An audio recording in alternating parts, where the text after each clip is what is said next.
Hi, everyone. Thanks for joining. We're going to start shortly, so just stay tuned.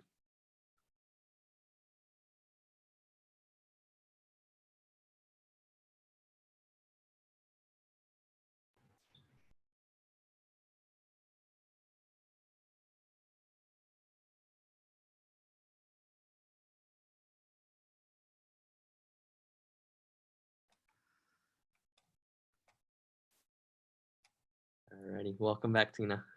I think my internet bugged out. That's scary. Alrighty, cool. So we'll get started. Hello, everyone. Thank you all for joining us today. We're joined by Tina for a very timely discussion on her book, Climate Solutions Beyond Capitalism.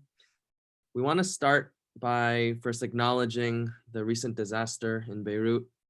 We send our deepest condolences to the Lebanese people, and we offer our sincerest expressions of sympathy and solidarity in this time. My name is David, and I am part of the People's Forum, a political education and cultural center for internationalists and working class movement building. Due to the global pandemic, our physical space in New York City is currently closed, but we are continuing our programming online, one of which is the Revolutionary Summer School program, which I see a lot of our participants here, and I'm happy to see. If you aren't enrolled, you can still participate by checking out our website, politicaleducation.peoplesforum.org. You'll see the curriculum and study materials that we are using for the program. You'll also see an archived video of the recording that we are doing today.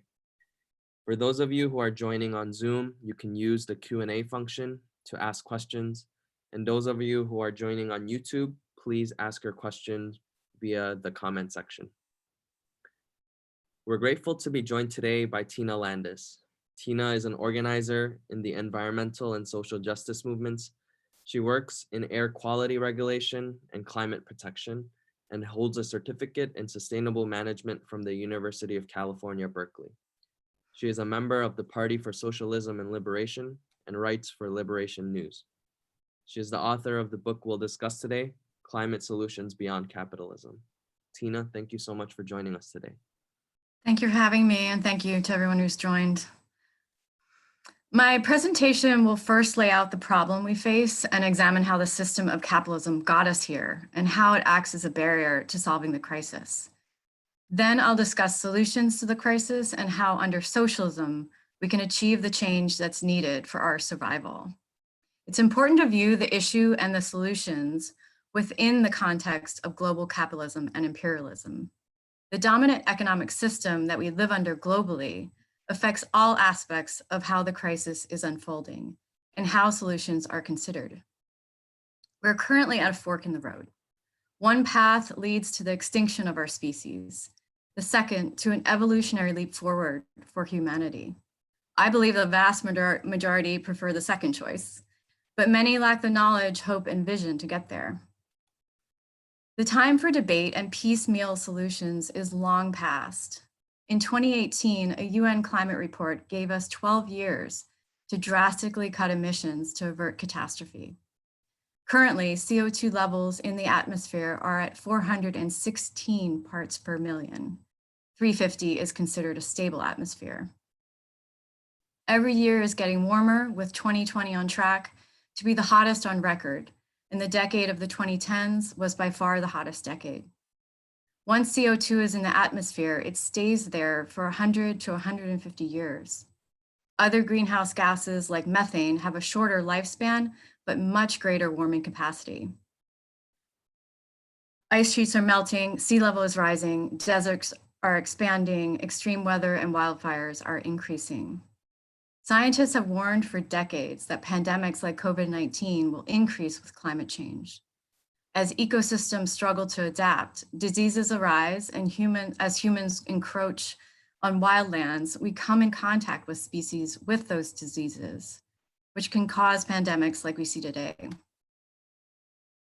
The mainstream media would have you believe that there's nothing you can do other than buy more so-called green products and electric vehicles, that we have to put our hopes in the wealthy entrepreneurs to come up with some magical tech solution to save us. But only 6 corporations own all the mainstream media outlets. They represent the ruling class narrative and are only interested in continuing business as usual, keeping us complacent and shopping while the ship sinks. Their narrative omits real solutions because those solutions challenge the capitalist system itself. We can solve the climate crisis and all the ills of capitalism, but it will require the overthrow of the billionaire class and their profit-driven system. But how can we shift how we interact with the natural world and each other, or are humans just innately destructive? The emergence of early capitalism in Europe forcibly removed the population from the land into wage slavery. The ruling class elites of the time brutally suppressed the population, tore them from their communal ways of life, and erased their ancestral knowledge of nature. The rise of capitalism birthed the concept of nature as something to be conquered and exploited, that viewed humans as more intelligent and separate from all other species on Earth. This philosophy spread as Europe colonized the world and continues today as indigenous peoples worldwide struggle to retain their traditional ways of living sustainably as corporations attempt to steal their lands and resources. This is the trajectory that brought us to climate change. But every day, more and more people globally are seeking a return to that lost connection with each other and the planet and looking for another way forward. The pandemic has given us a pause to reflect on a new path, and increasing numbers are looking to socialism. Today in the US, the government leaves us all to fend for ourselves, giving us the choice of risking death to return to unsafe work conditions or face starvation and homelessness. We are all seeing the true callous nature of capitalism and a preview of what we will have to endure as the climate crisis unfolds. But do we have the power to change this dynamic? When we organize, we can win gains that give relief to the working class, but these gains are only temporary until the capitalists find an opening to roll them back. We can see this with the nearly 100 environmental protections that the Trump administration has overturned in just a few years. These protections were fought for and won by the people's movement in the 60s and 70s when millions marched in the streets for progressive causes, including the environment. The government at the time was forced to make some concessions and pass the Clean Air Act and Clean Water Act that put up some barriers to unfettered environmental destruction by industry. And they did so not because the Republican government of Richard Nixon was somehow more enlightened, but because the ruling class feared the power of the people's movement. But now we see those gains eroded because the movement ebbed, although the pendulum may be swinging back in our favor with the ongoing uprising for racial justice. We must fight for these reforms as a step towards liberation, with the understanding that a complete transformation of society is what's needed. Until we have socialism, until the workers have control of the economic system and make the decisions, the corporations will always be the ones truly calling the shots. They just throw us crumbs occasionally to diffuse the people's movement and stabilize the system so they can continue making profits. To give an example of how corporate rule plays out in the daily workings of government, I work in a fairly forward-thinking government agency in environmental protection, and whenever a new regulation on industry is proposed, the corporations send a fleet of spokespeople and lawyers to the board meetings to dispute the science and threaten lawsuits. Any new rule that is adopted must be economically feasible for corporations, no matter the effects that industry has on the health of the community and planet. The system itself protects corporations' right to profit above all else. I want to mention the class dynamics of Europe because often the US left holds up European social democracy as something to strive for. In Europe, workers have many more rights than we do. This is especially evident during the pandemic when EU governments are paying workers their wages if they are unable to work. And why is that? Are European capitalists just nicer? No. It's the legacy of the socialist bloc, which resulted in stronger unions and a higher class consciousness in Europe. Being so close to the socialist bloc gave workers an example of what was attainable under socialism and forced the Western European governments to provide more rights for their workers. Better wages and social programs, universal health care, free or low-cost education. In the US, the socialist movement was crushed by McCarthyism and later Reagan smashed the unions, which is why still today Europeans have greater benefits than we do, although the EU capitalists are also chipping away at those benefits. So when people on the left hold up Sweden and Denmark as examples to strive for, it's a false solution because workers' rights and climate protections can still be taken away at any time by these capitalist governments. I want to give an example of how the capitalists see climate solutions. The recent Twitter post by Tesla's Elon Musk bragging about the US-supported coup in Bolivia, which happens to have large lithium reserves used in electric vehicle batteries, truly encapsulates the ruling class attitude. Touted as an entrepreneur leading the way toward a sustainable future, Elon Musk is in reality just another opportunist parasite getting rich off the climate crisis.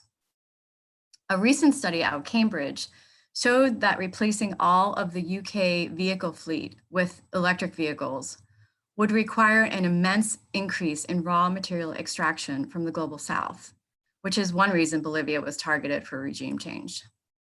Just replacing the UK fleet alone, not any other country, would mean twice the annual global production of cobalt, 3/4 of the world's production of lithium, nearly the entire world production of neodymium, and more than half of the world's production of copper. This shows that we can't just green capitalism and continue on as always. We must reduce our footprint globally and change how we live and get around. We can't continue with the car culture that we have, whether EV or gas powered. Selling more electric vehicles is not the way out of the crisis, but rather a continuation of imperialist plunder and exploitation. As Marine Corps General Smedley Butler said, I spent 33 years and 4 months in active military service. And during that period, I spent most of my time as a high-class muscle man for big business, for Wall Street and the bankers. In short, I was a racketeer, a gangster for capitalism. I helped make Mexico, and especially Tampico, safe for American oil interests in 1914. I helped make Haiti and Cuba a decent place for the National Citibank boys to collect revenues in. I helped in raping a half a dozen Central American republics for the benefit of Wall Street. I helped purify Nicaragua for the international banking house of Brown Brothers in 1902 to 1912. I brought light to the Dominican Republic for the American sugar interests in 1916. I helped make Honduras right for the American fruit companies in 1903. In China in 1927, I helped to see to it that Standard Oil went on its way unmolested. Looking back on it, I might have given Al Capone a few hints. The best he could do was to operate his racket in 3 districts. I operated on 3 continents. And this is still the purpose of the military-industrial complex, to secure the interests of the ruling class, no matter the cost to people and the planet.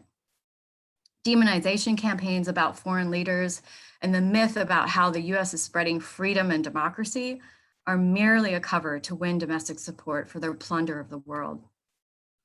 The UN climate summits, from the first in Rio in 1992 through today, have never set binding emission reduction commitments from countries. In fact, the US fought against any proposals for binding targets.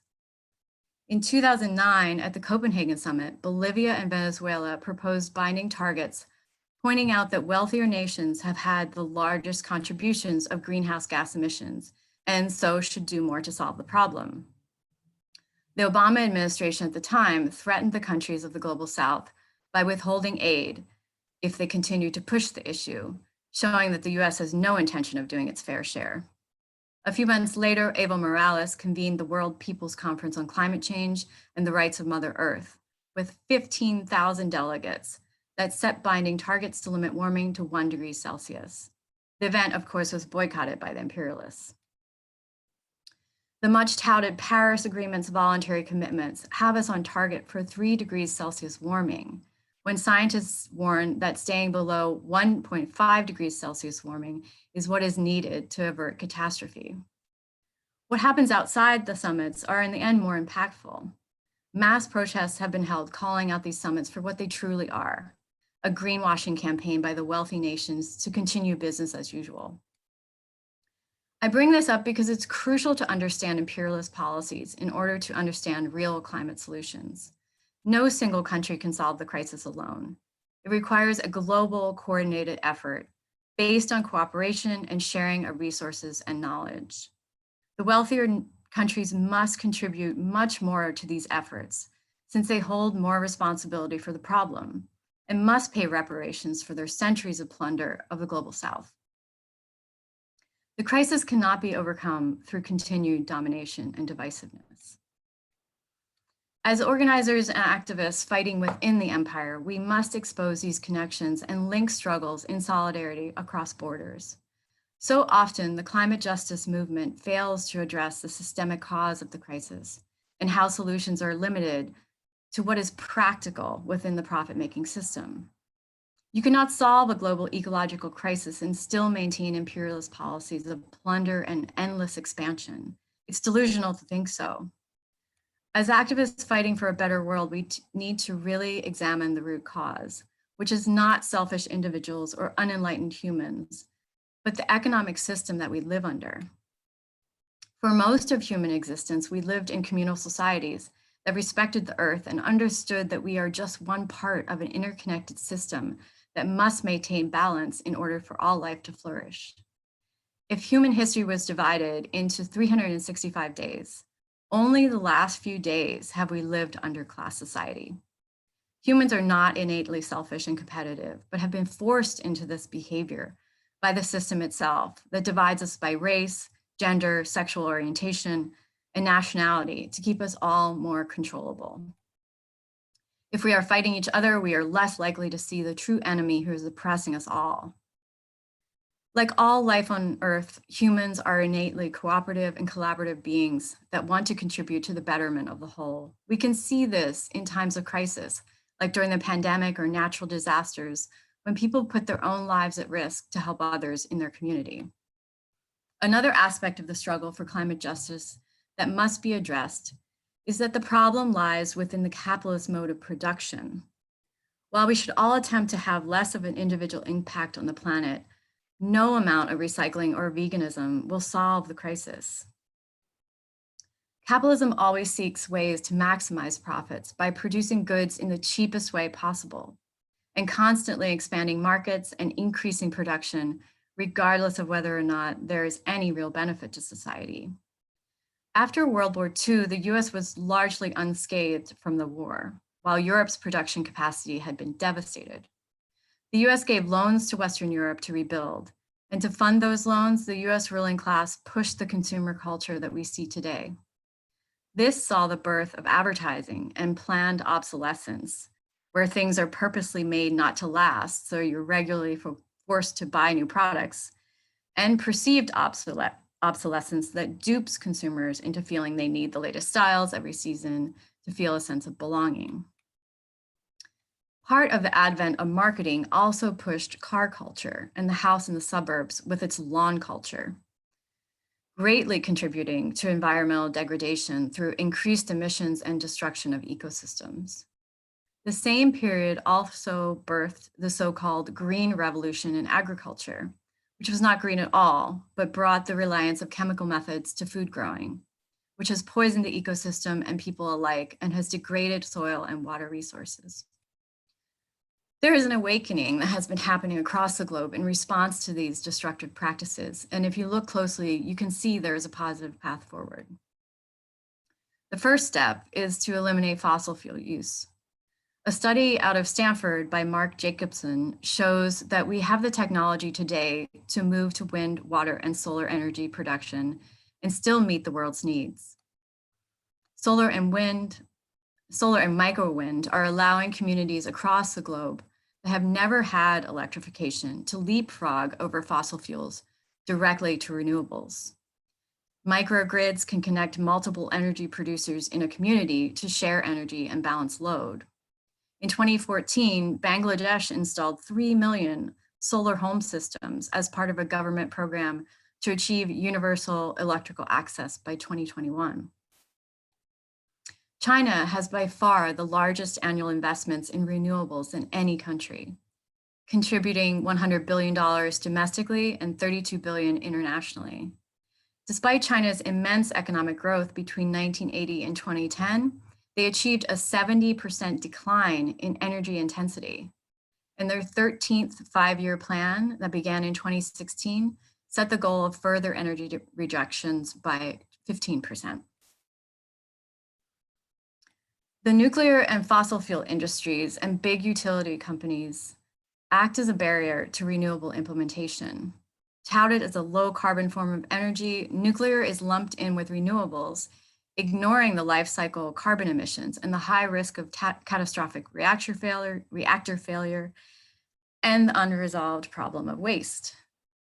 This powerful lobby successfully diverts subsidies that are meant to fund true renewables to nuclear instead. The US always points a finger at China for their emissions, but in reality, the US has the highest per capita emissions on the planet, with China coming in 10th. Additionally, emissions from the US war machine are never taken into account, despite that the Pentagon is the largest unregulated polluter and consumer of fossil fuels globally. Another factor omitted when calculating pollution levels by nation are the embedded emissions in products, meaning the pollution created from the production and distribution of goods purchased within a country, not just those produced within their borders. Meaning the calculations don't account for outsourcing of production. In 2016, a consumption-based greenhouse gas inventory was created for the San Francisco Bay Area and showed that emissions were actually 35% higher when taking into account the production of goods in the region that are produced abroad. It also showed that the wealthiest communities in the Bay Area had the greatest contribution to emissions due to higher consumption levels, bigger homes, and more travel.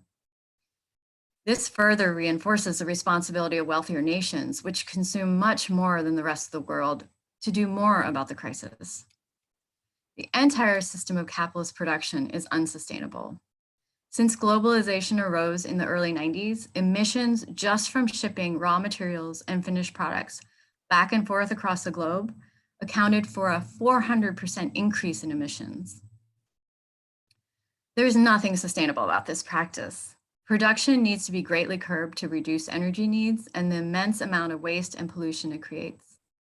Things must be made to last using the most sustainable low carbon methods.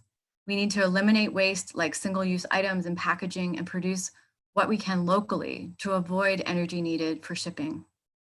We can't keep up the level of production, consumption, and waste and maintain a livable planet, even with renewables.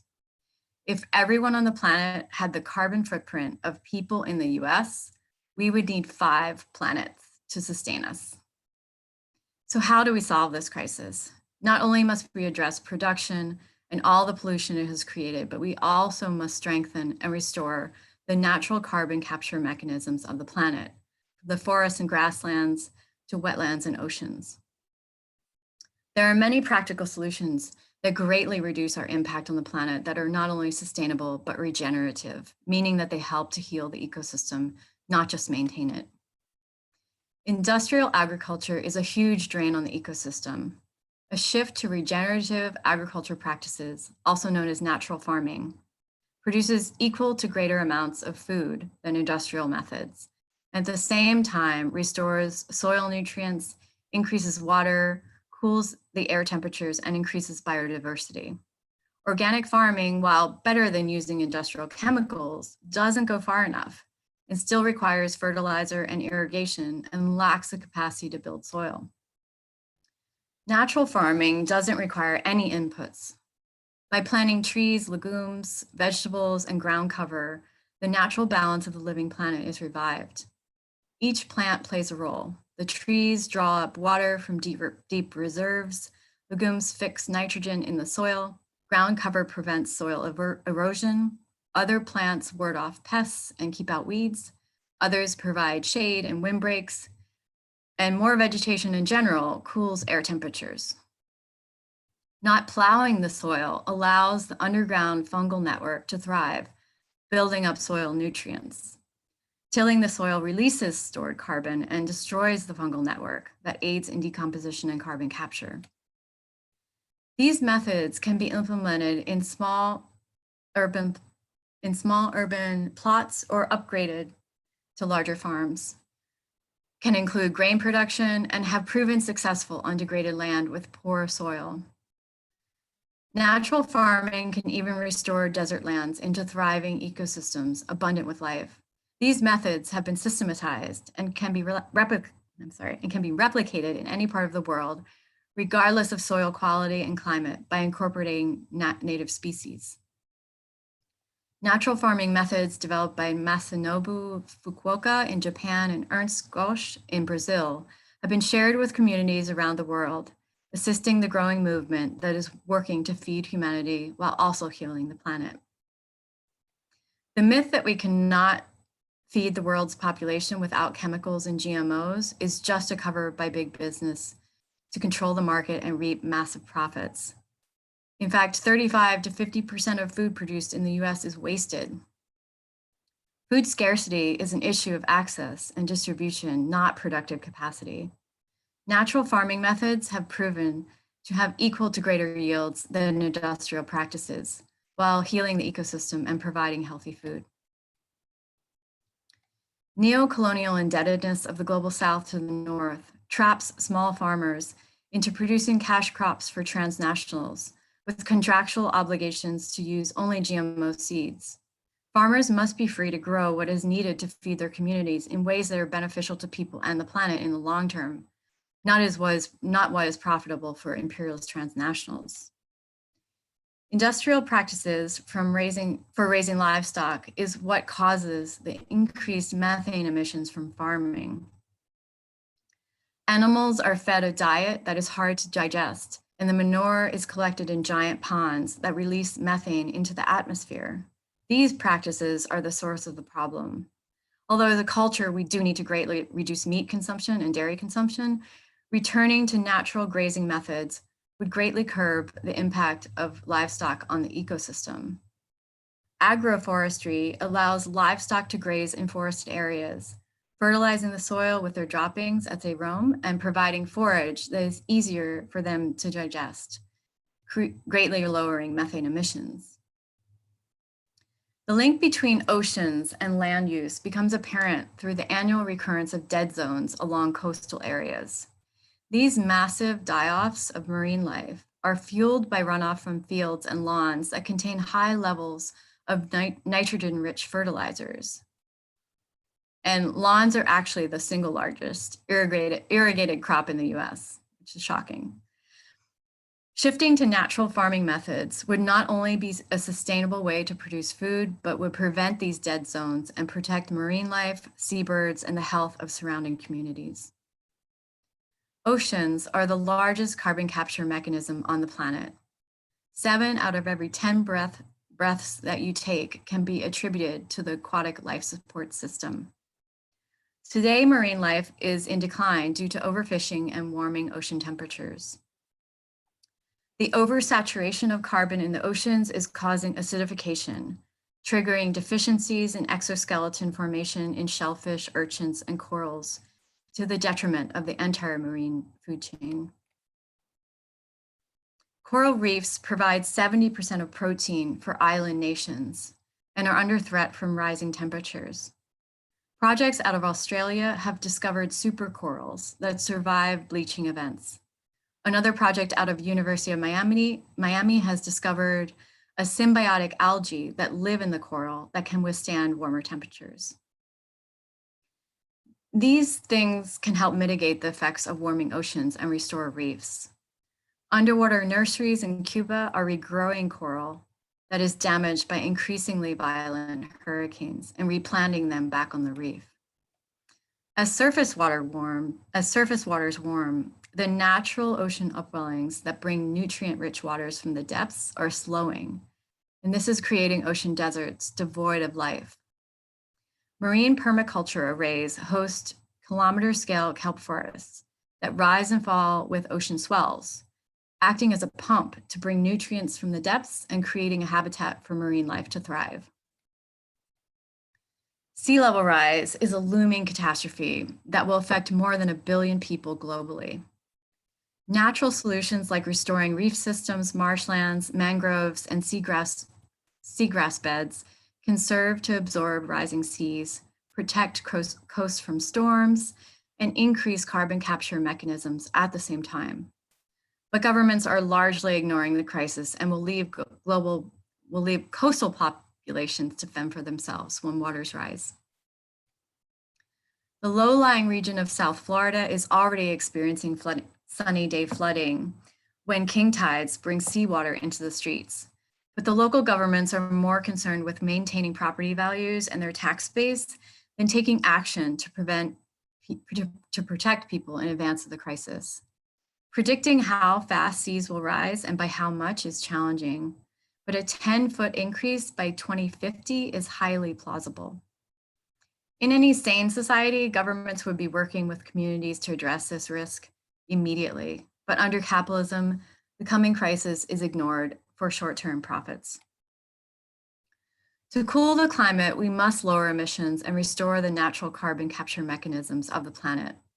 A project in Siberia called Pleistocene Park is reintroducing large grazing herds in the region, which has been found to prevent permafrost melt due to their grazing activity. Another study has shown that reforesting only previously forested lands on 5 continents with native species could capture 2/3 of all the carbon emitted since the Industrial Revolution.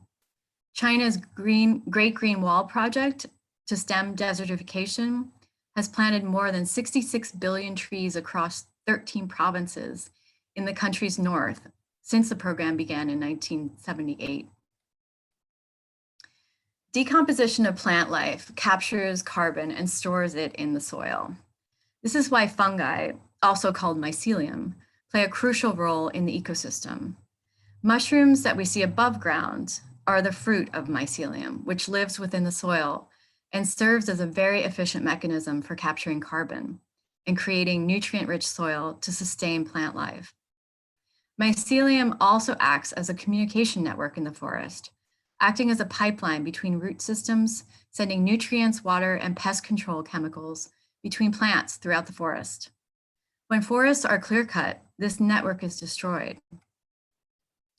New growth forests planted with single species and doused with herbicides and fungicides lack this mycelium network and are much more vulnerable to climate impacts and disease. The resiliency of a diverse forest ecosystem where individuals share resources and work collaboratively for the health of the whole community is lost. Leading mycologist Paul Stamets' research on mycelium for ecological and health purposes shows great promise. He discovered that mushrooms can remove toxins in soil and water at a much lower cost and in a much shorter time frame than traditional bioremediation methods, and restore toxic land to thriving ecosystems within weeks. There are also mushroom spores that act as natural pesticides on carpenter ants and malaria-carrying mosquitoes. Another type of spore helps honeybees recover from the virus that is decimating hives globally. Mushrooms can also serve as a fast-growing compostable replacement for things like styrofoam. Studies have also found that turkey tail mushrooms activate the human immune system to greatly reduce tumors and extend the life of terminal cancer patients. Stamets' own mother lived a decade longer than doctors predicted after a terminal cancer diagnosis due to the support of turkey tail mushrooms. Lion's mane mushrooms have been shown to protect against degenerative neurological diseases and slow progression. Psilocybin mushrooms have proven successful at overcoming PTSD and chronic anxiety and depression after just a few doses. All these natural ecological-based projects are sorely underfunded and underreported, despite their great potential, because they can't be sold for a profit and don't require long timelines to achieve results. Pharmaceutical companies much prefer lifelong reliance on prescription drugs for mental health issues than one-dose remedies. The capitalists prefer to build carbon capture machines that can be sold and need to be maintained rather than just restoring forests, which is a one-time cost. solutions that I outline and many others that are being discovered could be implemented on a comprehensive scale based on need rather than profit. Currently, all the industry giants are in control of and even write the laws. From fossil fuels and nuclear to agribusiness, bioremediation, petrochemical, and pharmaceuticals. They determine what is funded and implemented so they can continue to control the market and reap profits, despite scientific evidence proving their methods are outdated and detrimental to humans and the planet. So how would socialism solve the crisis? Socialism is based on a planned economy rather than the chaos of the free market. The socialist government, which is a truly participatory democracy of, by, and for the workers, looks at what resources are available and what is needed by society and plans production to meet those needs in a sustainable way for the long term. Currently, the chaotic capitalist production cycle creates immense amounts of waste by creating things that aren't needed and aren't made to last. 99% of all items purchased today will be thrown away within 6 months. And 70% of all waste is actually created during the production process, before products even get to consumers. The recycling movement that began in the 70s was a cover for big polluters to just keep making more cheap disposable items. We're given the illusion that recycling makes a difference, but the majority of plastics aren't even recyclable because it's not economically beneficial to do so. Only 10% of plastics produced since the advent of recycling have ever been recycled, which is the reason our air, water, and even rain and snow now contain microplastics. Under socialism, we could implement cradle-to-cradle methods of production, which means making things to last using natural materials that degrade in a short time frame, or technological materials that can be endlessly recycled and reused. The people of the future socialist society will determine what is needed and how to make it happen, so I won't predict all the details. But under socialism, workers could be retrained in new fields to rebuild society in a sustainable way. People working in parasitic fields like insurance and advertising could do work that benefits people and the planet. Those working in destructive fields like fossil fuels and weapons manufacturing could be retrained to build the renewable energy infrastructure. Agricultural workers could learn natural farming techniques and be fairly compensated for their labor. It would no longer be poisoned by pesticides in the fields. Construction workers could be retrained to retrofit buildings to be zero net energy and zero waste. Cities could be transformed into eco-cities, integrating them into the ecosystem. So instead of impeding biodiversity and adding heat to the atmosphere, these cities would cool the climate and be home to abundance of life. These eco-cities would have all resources needed for work, life, and recreation, all within biking or walking distance. And zero-emission public transit would be provided for those with mobility challenges and to link communities. Communal kitchens could provide a diversity of nutritional food for all cultural tastes and relieve the burden often allocated to women of domestic labor.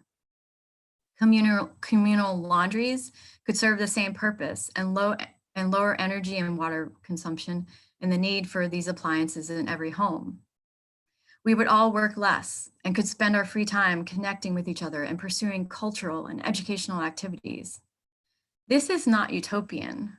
Past socialist revolutions achieved many of these same benefits in a very short time period.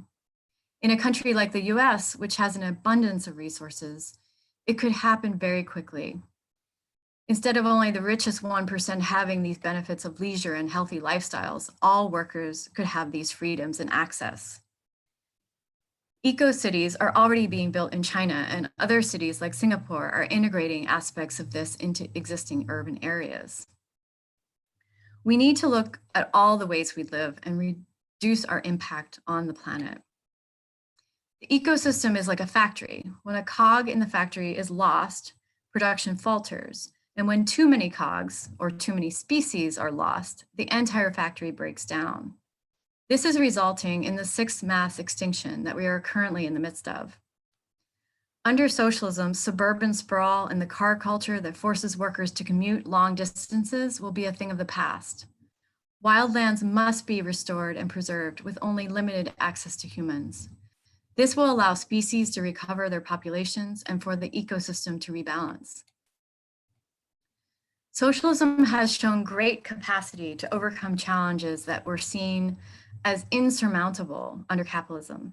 In Cuba, within 1 year of the triumph of the revolution, illiteracy was overcome through a campaign that sent young volunteers to the countryside to teach over 1 million Cubans how to read and write. In 2009, Cuba implemented an energy revolution and distributed energy efficient refrigerators and pressure cookers to 100% of households, and was the first to eliminate inefficient incandescent light bulbs nationwide. China, which was plagued by floods and famines, overcame the extreme poverty imposed by colonialism in just a few decades after the revolution to become an economic powerhouse due to the efficiency of socialist planning. The Soviet Union was the only nation during the Great Depression to see economic growth. China and Russia today have a higher level of economic independence than other formerly colonized countries due to the legacy of socialism. Under socialism, the resources and ingenuity of humanity can be utilized collectively for the benefit of everyone, rather than competing with each other to make profits for a few at the top. It is truly the only path forward out of the climate crisis and for the liberation of humanity. I want to just end by stressing the importance of organization. The capitalist state is highly organized. The fossil fuel industry helps fund local police departments and has pushed the passage of laws in many states, making it a felony to protest pipeline expansion. They can see that an uprising of the people is inevitable as the crisis unfolds. The people's movement must be equally organized if we are to win. We can see the gains of the movement for social justice that seemed impossible just a few months ago. When we organize, when we work together to make change, we can win. And your individual efforts are magnified tenfold within an effective organization. I was brand new to activism when the Party for Socialism and Liberation was formed in 2004. As a member, I gained skills in organizing, writing, and public speaking that I never could have learned on my own in such an effective way. I was encouraged to take on new tasks and take leadership, which 15 years later led me to write this book.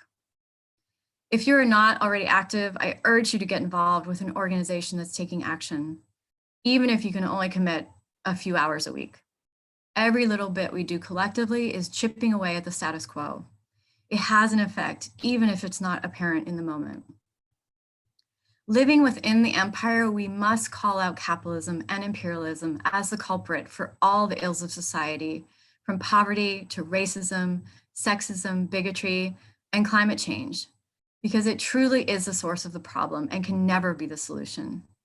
We must link struggles because the root cause is the same and socialism is the answer.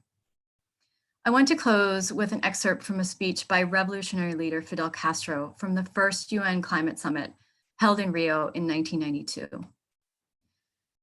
An important biological species is in danger of disappearing due to the fast and progressive destruction of its natural living conditions, humanity. We have become aware of this problem when it is almost too late to stop it. It is necessary to point out that consumer societies are fundamentally responsible for the brutal destruction of the environment. They arose from the old colonial powers and from imperialist policies, which in turn engendered the backwardness and poverty, which today afflicts the vast majority of humankind. If we want to save humankind from this destruction, we have to better distribute the wealth and technologies available in the world. Less luxury and less waste by a few countries is needed so there is less poverty and less hunger on a large part of the earth.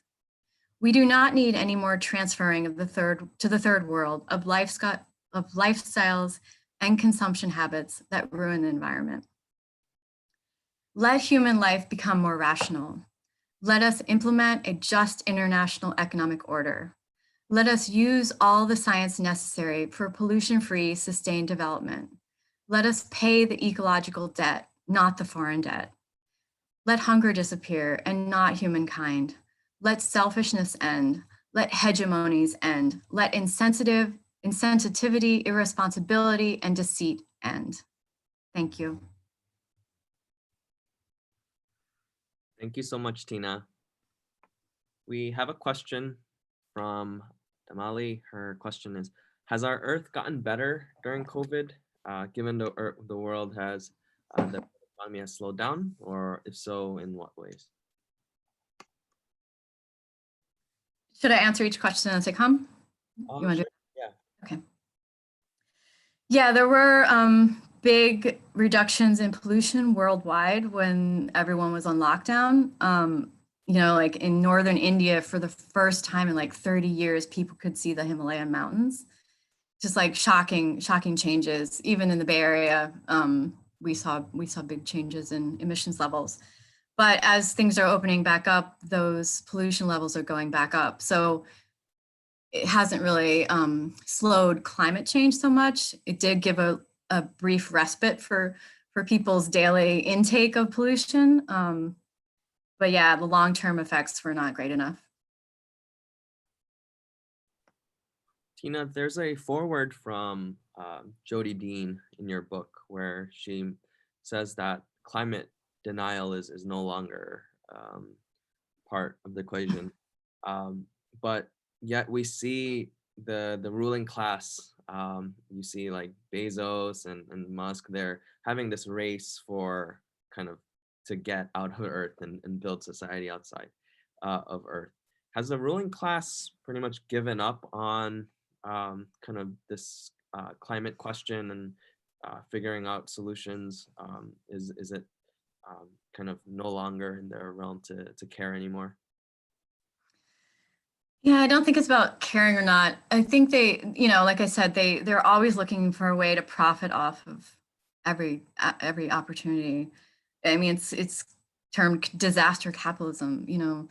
So every step of the way, they'll be looking for ways to make good off of our suffering.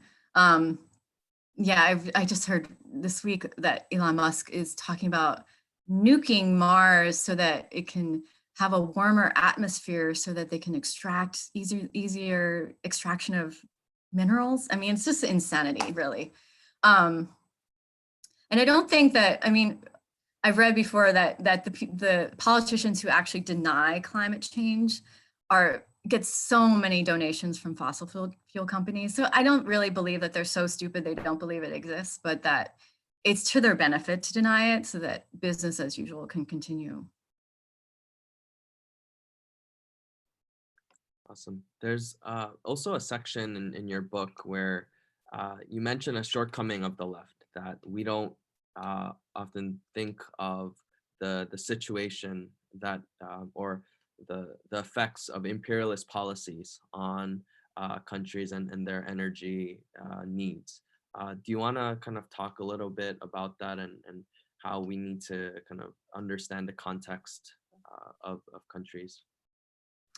Yeah, so oftentimes the left, I've gotten a lot of questions like, well, what about Venezuela? They fund all their social programs with oil money, and or Iran's, you know, development of nuclear energy and things like that. And you really have to look at the world through the legacy of colonialism and the forced underdevelopment of nations due to plunder resources for centuries. And without an internationalist policy, you know, with the wealthier countries actually helping other countries with clean energy technologies and paying reparations for centuries of plunder, there will always be that lag in development, and countries of the global south will struggle to catch up with renewable energy and things like that. So yeah, it really, oftentimes people just don't look at the greater context of situations that the global south is in, and it's really due to the legacy of imperialism. Great. We have a question from one of our viewers. There have been many global, widely publicized climate marches recently, but they don't seem to have amounted to any difference in climate policy. Why do you think recent climate activism has fallen short? How do we organize better to change this? Yeah, it's a tough one.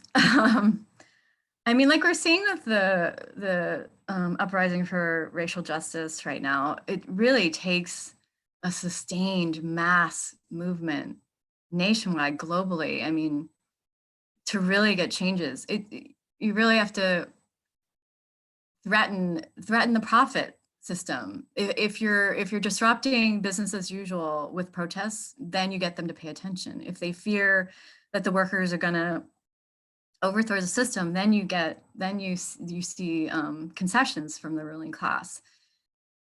Yeah, I think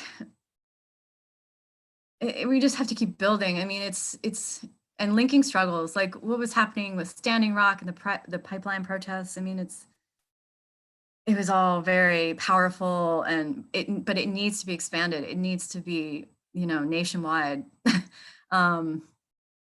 And sustained. And it's hard. I mean, now with COVID, we all sort of have this time to reflect, and we all have more time, often have more time on our hands to get involved, even though we can't necessarily be together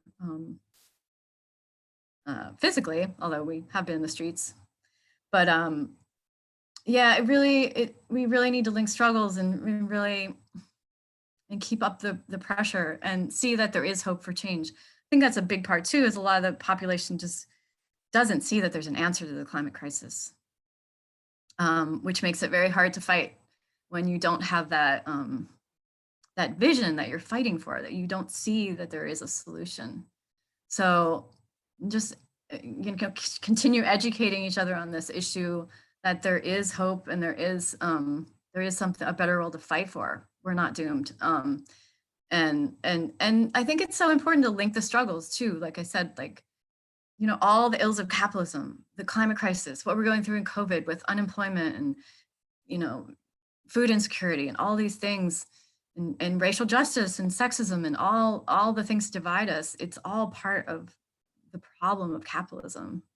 And linking those struggles can really unify and broaden the movement and sustain it. We have a question that kind of relates to that one, and you could let me know if you want to just kind of have the same answer. But individual actions, while we can still take them, seem too little too late. What are the biggest areas of focus or specific things, policies, politicians, corporations to target to create change? Yeah, I mean, I think we need a mix of both, because individual actions, like doing work in your community is important as well. Like that make a ecological impact or policy impact is important as well. But in the end, just fighting capitalism every step of the way. Every rollback they try on environmental protections, every intrusion into wildlands, expansion of pipelines, all these things. We need to be there and voicing our that this is not okay anymore. But yeah, it's sort of like attack the problem from all sides. So locally and fight for the big picture. Fight for socialism, build the movement for socialism, which every day is growing. Young people, the majority of young people are they want socialism. They're not anti-capitalist. I mean, even at the police brutality protests I've been to out here, the young people leading these marches are very anti-capitalist. They see that the system is a problem of all these issues that we have.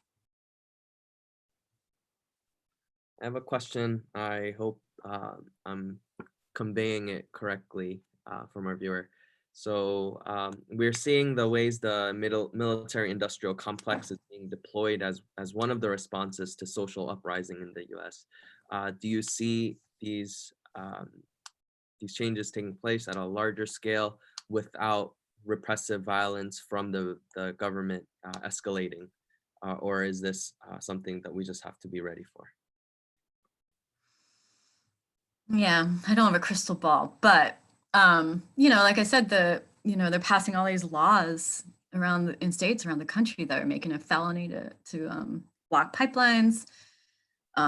They see the writing on the wall. They see that people are going to be fighting back, and there's going to be a mass, uprising against the climate crisis, and against fossil fuels. Um, but like in Portland, they sent their thugs to sweep people off the street and repress people, and the protests became bigger. It seems that people are losing their fear of that repressive force. So no matter the repression, people will come out. I really believe that's true. I mean, it almost, yeah, it makes people more determined, which is it's so great. And at some point, like in the Russian Revolution, at one point, the military was called out against the uprising of the people.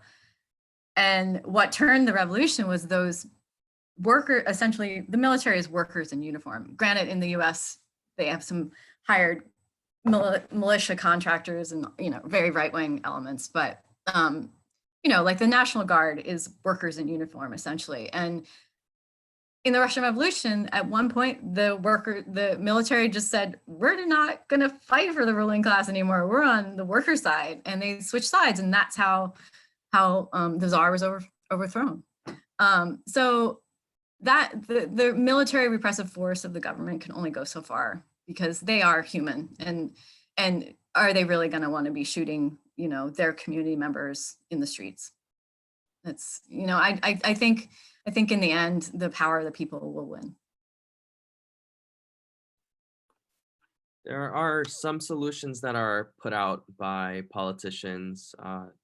You mentioned in your book, the Green New Deal, such. Are those possible solutions, or are those only half solutions under capitalism?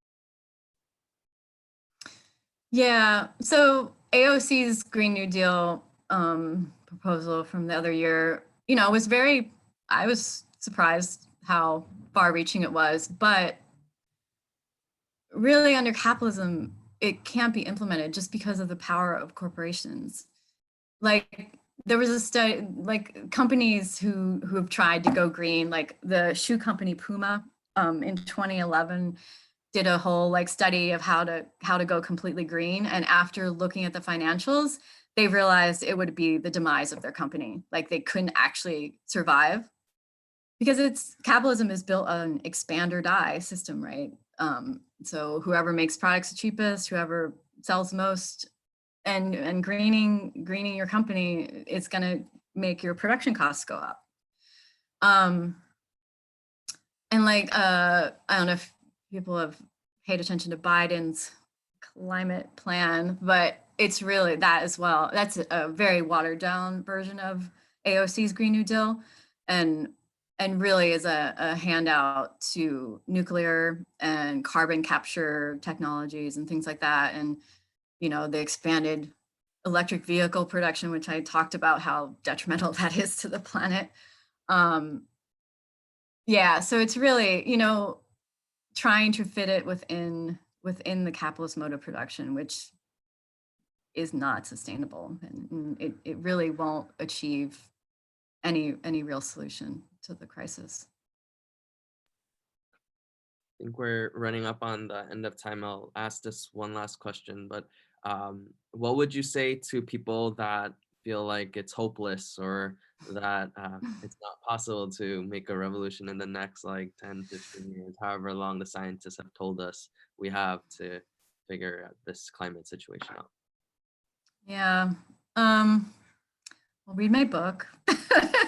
And if you look at what's happening around the world, there is a lot of promising things are happening. I mean, it's hard to see sometimes in the US because it's the current government in particular is, I mean, Democrat and Republican, neither have done enough on the issue of climate at all. But it's very dire with the Trump administration, which is very aggressively anti-environment and anti-human.